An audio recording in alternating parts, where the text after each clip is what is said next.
在河北的大山里面看到一座非常独特的寺庙，最核心、最独一无二的亮点就是整座寺庙根本不是我们常规的土木搭建，而是直接在3块巨型天然岩石上开凿出来的。石头往下挖是石窟佛洞，往上凿是千年古塔，一岩两用，下洞上塔，独石成式的奇观。这个在整个北方都是极其少见的。这一座寺庙的历史非常悠久，据说呢是始建于北魏时期，到现在差不多1500年的历史。在这个佛洞里面还有很多明朝留下来的佛像，最有意思的这些佛像和我们之前在其他寺院看到的不一样，可以说这里是独树一帜。大家好，我是邱平，我现在已经来到了这个寺庙的山脚下，就在我身后这里。这一块呢是在河北的宣化大山里面，想要到达挺不容易的，走乡道大概是20多公里，路呢也比较小，建筑呢就在这一块。现在来看一看，我现在算是在他们对面，直线距离100多米，得从旁边绕过去啊。一眼望去，是不是有2个巨大的石头比较明显呢？在东边这个石头上面呢，还有一个塔，这一个呢也是非常特殊，等一下到了我们再细说。然后呢，每个石头这上面呢都有门，这就是我们说典型的石窟。先有石头，然后在石头里面开凿空间，里面的话是有那些佛像的。3个巨大的石头里面都有啊，从而说这一座寺庙呢，应该是说石头里面的寺庙，或者是说石头上面的寺庙，这个是非常少见的吧。在这一块就能看到另外一颗石头，是最西边的，也算是最矮的，但是也是非常巨大呀。而中间那个算是有2层，应该这样算，从西往东是一字增高的，最东边就是有那个塔，我们在这边就能够看得清晰一点了。现在我已经进来了，就在几个石窟旁边，在这里就能看到最西边这一块也是非常巨大的，而中间跟东边的就变小了，这主要是视觉效果。来这个寺庙主要就是看这3个巨大的石头，其他的建筑基本上都是新的。这个寺庙是叫做百灵寺，全国重点文物保护单位。它以前呢是叫做石佛寺。按照当地传说，这个寺庙呢是始建于北魏，大概有1500年的历史。但是近些年经过一些专家考证研究之后，又认为这个地方呢不是北魏时期的。还有一种说法呢，就是村里的老人讲，这个寺庙呢始建于唐朝。不管它是建于何时，我们就姑且认为是始建于北魏时期。不过在这个寺庙里面发现了几块明代的石碑，记载了这里在明朝嘉靖、隆庆年间完成了石窟石塔的雕凿。整体来说，这个寺庙的话是在一个山坳里面，树木葱郁，风景非常优美。现在我们就来正式逛一下这个寺庙。最先映入眼帘的就是这个寺庙的一个核心主建筑大雄宝殿，也被当地人叫做三官圣境。这座大殿呢，算是在2颗巨大的石头中间，是一个双层的建筑，既是大雄宝殿，也是地藏殿。这栋建筑看起来是经过重新复建的，不过下面的地基，你看那些石头应该是原本的，就以前大雄宝殿也就是在这里。在大殿门口还有一个以前留下来的碑座，碑身已经没有了，这估计也是有几百年的历史。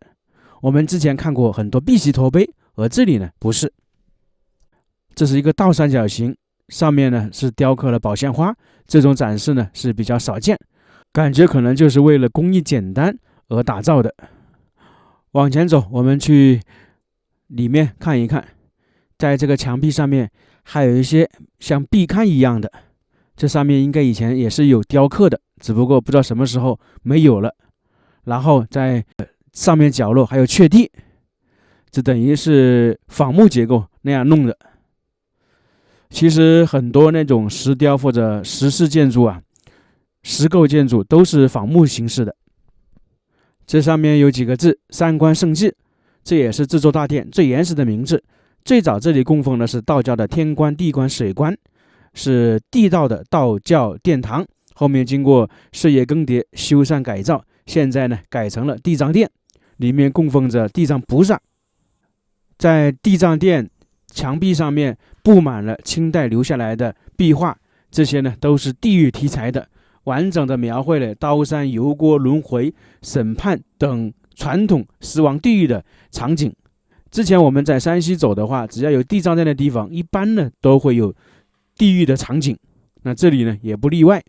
这些壁画给我们展示，或者说它的深意，就是说不单纯是装饰，而是用最直观、最震撼的画面传递呢人呢要行善，要敬畏本心，就多做善事，少做恶事。现在去那个石窟里面看一看，这里有2条道路啊，这边是进入石窟，这应该是进入大雄宝殿的2楼，包括等一下去东边的石窟，应该也是从这里过去。我们先从这边上去，看到没有？沿着山体雕凿了一个东西出来，正常来讲是对称的，这边有，这边也有，感觉像是一个护栏杆或者是门一样的。你看这里还凹进去了，只是说现在挨着房子了，这完全是在这个石头里面开凿出来的。这边还有一只狮子，风化的差不多了。看，这完全都是在石头上面开凿的。这个在石头上面还开了一个窗棂出来，窗户嘛。当然这是装饰用的，它没有凿空，两边都有，里面也有，就对称的。我们现在看到的就是这个石窟的全貌，它是在最西侧，也是叫做西佛洞。这个西佛洞是这个寺庙3座石窟里面保存最完整、彩绘最精美、细节最惊艳的一座。我们这样看，能够近距离的感受到巨型岩石的磅礴气势。这是里面的直棂窗，内外对称。实际上来讲的话是没有打通，它是一个装饰作用。然后旁边呢还有一些浅浮雕，也是非常精美啊，这些算是一些佛像了。这里有一块碑，应该是介绍了这个石窟的故事，什么时候开凿的，它和石头是连为一体的。现在我已经来到洞窟里面了，真的是非常震撼。这个洞窟呢，大概宽是6.5米，进深5米，高3米。内部有很多佛像啊，非常关键的就是这些所有的佛像、菩萨、浮雕，全部是直接从山体巨石上一体开凿出来的。也就是说，他挖这个洞窟，然后挖到后面的话，又在里面直接雕凿了那个佛像出来，不是从其他地方拼接的或者是搬运过来的，是真正的原石原雕浑然一体。也就是说，这些石像现在还是跟这个石头连接在一起的。洞窟正中央的主龛供奉着释迦牟尼佛主尊，身形饱满圆润，但是他的那个神态啊，就是面部和我们在其他地方看到的佛像是有点不一样的。两边站立的分别是阿难和迦叶，身姿呢比较挺拔，不过他们的头像是之前被破坏了，现在看到了应该是后期修复加上去的。另外2侧呢，就是雕刻着骑狮的文殊菩萨以及骑象的普贤菩萨。洞窟里面基本上这个是标配，我们在山西看到很多寺庙里面的佛像都是这么分布的。另外在这个洞窟的墙壁上面还布满了精美的浮雕，内容特别丰富。像正中央的我们看到是大鹏、金翅鸟，其他的还有太子游四门、天女散花等等，每一组的佛雕啊都层次分明。里面呢有人物，还有瑞兽等等，经历了差不多500年的风雨侵蚀啊。这个洞窟里面最惊艳的，而是这个顶部的明代原生态彩绘。这也是整个寺庙最珍贵的遗存之一。它顶部呢是龙凤藻井图案，有龙有凤，龙凤纹理盘旋缠绕，栩栩如生，色彩呢历经了500多年依旧鲜亮。它上面主要是红蓝金3色搭配，看这些彩绘壁画完全看不出来是明代的，感觉是现代化的，实际还真的是明代的。可以想象出来以前工匠技术的先进500多年颜色基本没有什么变化。那在这个藻井周边呢，还搭配了一些其他的那个纹样，佛家的龙凤呈祥，还有道家的八卦阴阳，等于这里呢是佛道融合。在墙壁上面还看到其他的一些佛像，这个和我们刚才看的明显有区别，这些呢是比较清瘦。刚才看到的，包括我们之前看到的唐宋的那个佛像身材应该说魁梧一点。那这些比较清瘦的，一般我们都说成是北魏时期的风格。每个时代的那个佛像都有特点，北魏时期的可能偏清瘦一点，而隋唐的时候那个佛像呢，大概是人们想象出来的样子，而到了宋朝开始，佛像呢就偏向于写实，就基本上是结合了人们现实生活的一些状态来刻画的。这个弥勒佛应该也是近些年把它加上去的，原本应该是有可能也是被破坏了。我在这个洞窟待了差不多20分钟，仔细看了一下这些佛像可能大家也会有感觉，就是五官比较怪异，神态呆板，比例失调，看上去不好看，甚至可以说是比较丑，和我们原本的佛像设计艺术风格是有点不一样的。我查了一下了解到这些丑的佛像，它是跟时代背景、工匠水平、实质条件多重因素叠加的结果。主要是由于我们现在看到这个洞窟，大部分那个佛像呢是在明朝嘉靖、隆庆时期建造的。在那个时候，宣化呢属于明代的一个重镇，属于边关前线，经常呢会受到蒙古的侵袭，那当地的老百姓呢会受到蒙古的抢掠，他们的生活只能算是一般。那在这种情况下，村民呢就想得到一些精神慰藉，于是呢他们就集资捐钱，开凿洞窟，雕凿佛像。由于这个地方属于边关前线社会又不太稳定，内地的那些好的工匠，他们应该是不愿意过来开凿这些石窟的工人，可能就是本地的一些人，他们的技术呢可能水平就算是有限，他们没有受过高级造像训练，他们的核心目标也不是雕刻优美的艺术作品，而是完成民间信仰功德，求边关平安，求他们的生活更的好。在这种情况下，他们优先保证的就是造像大体成型。有一种说法是按照当时老百姓生活状态来雕凿的，那这种情况下就雕凿的佛像是我们今天看到的这个样子。还有一种说法呢，是这个石窟本身属于粗砂岩，石质呢疏松，不适合雕刻细腻的面部细节、发丝等等，因为雕刻的时候稍微用力一大点，石头呢就会损坏。还有一种说法是，这个地方开凿的时候费用不是太多，那么工人呢只是把那个石头弄成毛坯大型，五官呢没有精细刻完，大概就是这些说法。那么大家觉得到底是哪一种合适呢？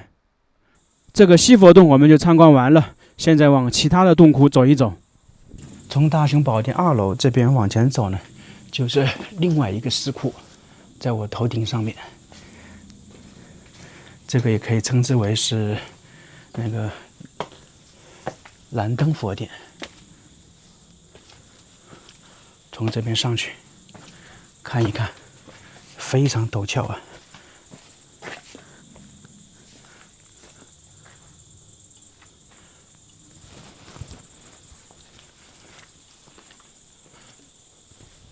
而且是2层，1、2，塔是在那边。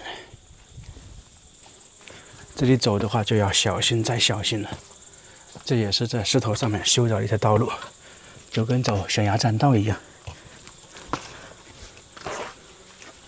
哇，这边还有好多蜜蜂啊！哎呦，哎呦，这个不抓住铁链还不好上。哎呦，上来了！这里有个洞口，我们看看。哎，这看它是一个炕。那么这应该是以前僧人在这里休息修行的地方。他可能累了，或者是修行完了，在这里睡觉，因为这明显是一个炕。右边呢是一个洞穴，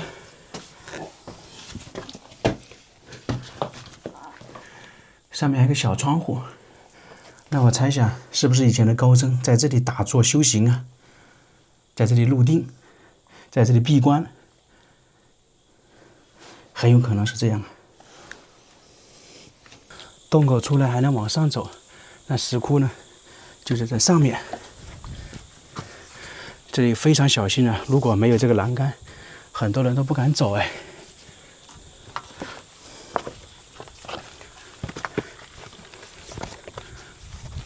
哦，在这边还能看到那个塔呀，那个塔我们等一下详细再看一下。大家看，这也是完全在石头里面开凿出来的，挖出来的。一进来就看到一块碑，这个是明代的功德碑，上面写的是明隆庆元年修建的洞窟。正中间供奉的是燃灯古佛，也就是释迦牟尼的师傅，地位极高。在这个洞窟四周崖壁上面还错落分布着41尊小佛，所以这个地方呢就称之为千佛洞，是一种泛称。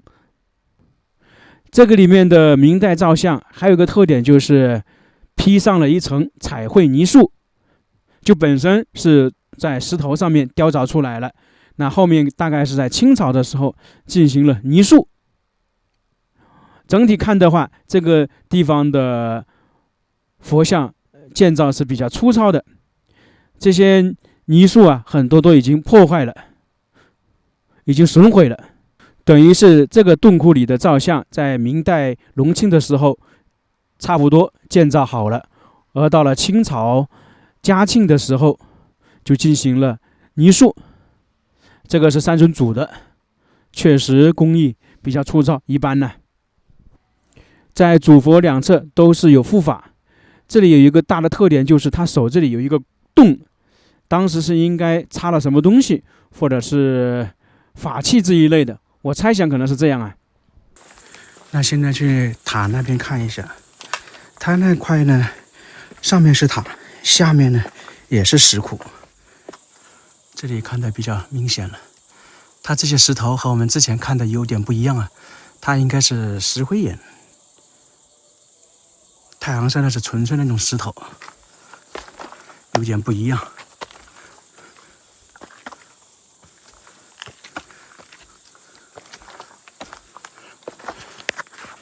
这边是进石窟，然后那一边呢是去上面的塔。哇，这里呢是东佛洞，里面供奉的是药师佛。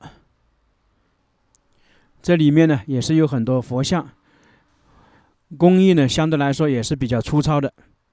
这个墙壁上面雕刻的是108尊小佛，寓意呢是消除108种烦恼。现在去看一下那个塔，从这边绕上去，应该是能够近距离的看的。这算是已经在山上了，好多灌木丛啊。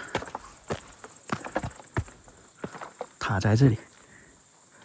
这一座塔是叫做多宝佛塔，在全国是唯一的。为什么这样说呢？意思就是说，这个塔和下面的洞窟是共同用一块巨型天然岩石雕凿而成的。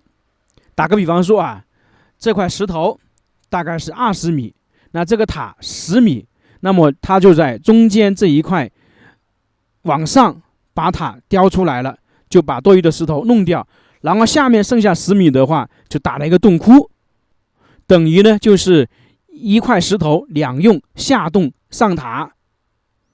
这座塔大概是12米高，实打实的整块天然巨石的实心石塔，只有最顶层的2层是后世补砌修缮的。